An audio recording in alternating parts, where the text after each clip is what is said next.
கர்த்தருடைய பரிசுத்த நாமத்துக்கு மகிமை உண்டாவதாக. ஆண்டவராக இயேசு கிறிஸ்துவின் நாமத்தினால உங்களை யாவரும் நான் வாழ்த்துகிறேன். இந்த நாள் நம்ம எதை குறித்து நம்ம தியானிக்க போகிறோம் என்றால் அன்பை குறித்து நம்ம தியானிக்க போகிறோம் அன்பார்களே. அதாவது நம்ம மற்றவர்களை பார்த்து நீங்க தேவனிடத்தில் அன்பு கூறுகிறீங்களா என்று கேட்டால் அவர் சொல்லுவார்கள், ஆமா நாங்கள் தேவனிடத்தில் அன்பு கூறுகிறோம் என்று அவர்கள் சொல்லுவார்கள். அவர்கள் நம்மளை பார்த்து கேட்டால் நாமளும் சொல்லுவோம், ஆமா நாங்கள் கூட தேவனிடத்தில் அன்பு கூறுகிறோம் என்று சொல்லுவார்கள். ஆனால் தேவனிடத்துல நம்ம உண்மையாக அன்பு கூறுகிறோம் என்ற விஷயம் எதனால உறுதிப்படுது என்று பார்க்கும்போது 1 யோவான் 4ஆம் அதிகாரம் 20-21 நம்ம பார்க்கும்போது தேவனிடத்தில் அன்பு கூறுகிறேன் என்று ஒருவன் சொல்லியும் தன் சகோதரனை பகைத்தால் அவன் பொய்யன். தன் கண்ட சகோதரத்தில் அன்பு கூறாமல் இருக்கிறவன் தன் காணாத தேவனிடத்தில் எப்படி அன்பு கூறுவான் என்று இங்கு சொல்லப்பட்டது நண்பர்களே. அதாவது முதலாவதாக நான் தேவனிடத்தில் அன்பு கூறுகிறேன் என்று நம்ம சொல்லி சகோதரனை பகைக்கும் போதோ நம்ம ஒரு பொய்யர்களா இருக்கிறோம் நண்பர்களே.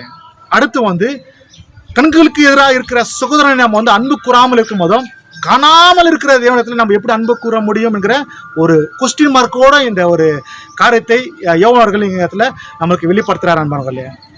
கண்டிப்பா அன்பார்களே, நம்ம சகோதரனை பகைக்கும் போதும் நம்ம ஒரு பொய்யான ஒரு வாழ்க்கை வாழ்ந்து கொண்டு இருக்கிறோம். கண்களுக்கு எதிராக இருக்கிற சகோதரனை நம்ம அன்பு கூறாமல் இருக்கிறப்போ நம்ம தேவனிடத்தில் நம்ம அன்பு கூறல அன்பார்களே. அப்போ இத்தனை நாள் நம்ம ஒரு பொய்யான ஒரு வாழ்க்கை வாழ்ந்து கொண்டு இருக்கிறோம். அதாவது இங்க பாருங்க, குடும்பங்கள் எதனால அநேக பிரிவினைகள் காணப்படுது, சபையில அநேக பிரிவினைகள் காணப்படுது, இந்த உலகத்துல அநேக ஏமாற்றங்கள் காணப்படுது. அதாவது பிறர் மேல கொலை செய்யறதும் விரோதங்களும் பகைகளும் பிரிவினைகளும் எதனால பார்க்கும்போதோ சகோதரனை நேசிக்க முடியாம இருக்கிற அந்த சூழ்நிலை காணப்படும் போதோ இத்தனை பிரிவுகளை காணப்படுது அனுமகளே. அது சபையிலும் சரி குடும்பங்களிலும் சரி இத்தனை பிரிவுகள் காணப்படுது அனுமகளே. ஆனால் கண்டிப்பா எனக்கு விரோதமாக செய்யற சகோதரனை நான் மன்னித்து அவனை நேசிக்கிறேன் என்று உண்மையாக சொல்கிறவர்கள் கண்டிப்பா காணாமல் இருக்கிற தேவனத்துல அவங்க உண்மையாக தேவனத்துல அன்பு செலுத்துறவர்களா இருக்கிறாங்க அன்பார்களே.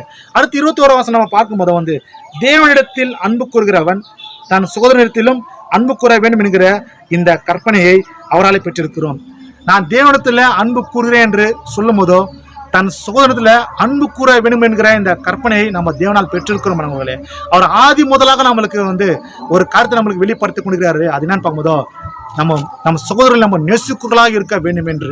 சரி, எப்படிதான் உண்மையாக நம்ம சகோதரரை நம்ம நேசிக்க முடியும்? எனக்கு விரோதமாக எத்தனை காரியங்கள் என் சகோதரன் செஞ்சாலும் அவர்களை நான் மன்னித்து அவங்களை எப்படி உண்மையாக நான் நேசிக்க முடியும் என்று பார்த்தால் கண்டிப்பா ஒரு தனிப்பட்ட மனிதனால் அது முடியாது, தன் சொந்த பலத்தினால் முடியாது அன்பார்களே. அது எப்படிதான் முடியும் என்று நாம் பார்த்தால் நம்ம இருதயத்தில் நம்ம ஆண்டவர் இயேசு கிறிஸ்துக்கு இடம் கொடுக்கும் போதோ கண்டிப்பா நமக்குள்ள வாசம் பண்ணும் போதோ கண்டிப்பா நம்ம உண்மையாக நம்ம சகோதரன் நம்ம நேசிக்கிறவர்களா இருப்போம்.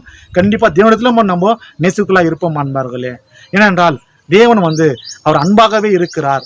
அவர் நல்லவர்கள் மேலும் அவர் தீயவர்கள் மேலும் தன்னுடைய சூரியனை உதிக்க செய்து தம்முடைய மழையை வர்ஷிக்க செய்யறார் அன்பார்களே. அவர் எல்லாரும் சரிசமமா பார்க்கிறாரு. யாரும் பாரபட்சம் பார்க்காத தேவன் நம்முடைய கடவுள் அன்பார்களே. அப்படி நம்ம கூட பாரபட்சம் பார்க்காம இருக்கணும் என்றால் நம்ம ஆண்டவராக இயேசு கிறிஸ்து நம்ம உள்ளத்துல இடம் கொடுக்கும் போதோ கண்டிப்பா நாம உண்மையாக சகோதரனை பகைக்க மாட்டோம். அதுக்கு மாறாக நம்ம நேசிப்போம். நம்ம உண்மையாக நம்ம சகோதரனை நம்ம நேசிக்கும் போதோ காணாமல் இருக்கிற தேவத்துல உண்மையாக நாமும் கண்டிப்பா அவரை அன்பு கொண்டு கொடுக்கணும் என்ற அந்த காரியம் உறுதிப்படும் அன்பார்களே. ஆகையால் நம்ம ஆண்டவராக இயேசு கிறிஸ்துக்கு நம்ம இதயத்தில் இடம் கொடுப்போம். எல்லாரும் நம்ம நேசிப்போம் அன்பார்களே. ஆமென்.